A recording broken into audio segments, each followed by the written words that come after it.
Friends, ఇప్పుడే అందిన వార్త. బీజేపీ నేతపైకి హోంమంత్రి కారు. నేత కాలు విరిగిపోయింది. ఈ విషయాలన్నీ తెలుసుకునే ముందు వీడియోని పూర్తిగా చూడండి. అప్పుడే మీకు పూర్తిగా అర్థమవుతుంది. అదేవిధంగా చాలామంది సబ్స్క్రైబ్ చేసుకోకుండా వీడియోని చూస్తున్నారు. దయచేసి సబ్స్క్రైబ్ చేసుకోండి. సబ్స్క్రైబ్ చేసుకోవడం వల్ల నేను చేసే ప్రతి వీడియో అప్డేట్ మీకు ముందుగానే నోటిఫికేషన్ రూపంలో వస్తుంది. అదేవిధంగా లైక్ చేయడం మర్చిపోతున్నారు. దయచేసి లైక్ చేయండి. లైక్ చేయడం వల్ల ఇటువంటి ఇంపార్టెంట్ ఇన్ఫర్మేషన్ చాలామందికి రీచ్ చేసిన వాళ్ళు అవుతాం. ఇక లేట్ చేయకుండా వీడియోలోకి వెళ్ళిపోదాం. హోంమంత్రి అనిత తిరుమల పర్యటనలో అపరిస్థితి చోటు చేసుకుంది.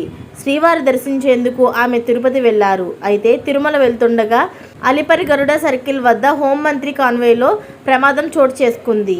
ప్రమాదవశాత్తు ఆమె కారు బీజేపీ మండల నాయకుడు ప్రభాకర్ నాయుడు కాలుపైకి దూసుకువెళ్లింది. ఈ ఘటనలో ప్రభాకర్ కాలుకు తీవ్ర గాయమైంది. పోలీసులు వెంటనే ప్రభాకర్ స్థానిక ఆసుపత్రికి తరలించారు. అయితే ప్రస్తుతం ప్రభాకర్ కాలుకు చికిత్స కొనసాగుతుంది. ఈ ఘటన దురదృష్టవశాత్తు ప్రభాకర్ కాలు గాయం త్వరగా తగ్గాలని హోంమంత్రి కోరుకున్నారు. ప్రభాకర్కు మెరుగైన వైద్యం అందిస్తామని వంగలపూడి అనిత తెలిపారు. ఇలాంటి లేటెస్ట్ అప్డేట్స్ అన్నీ మీరు ముందుగానే పొందాలి అనుకుంటే ఛానల్ సబ్స్క్రైబ్ చేసుకోండి. అలాగే పక్కనే ఉన్న గంట సింబల్ని క్లిక్ చేయడం మర్చిపోకండి. Thanks for watching friends.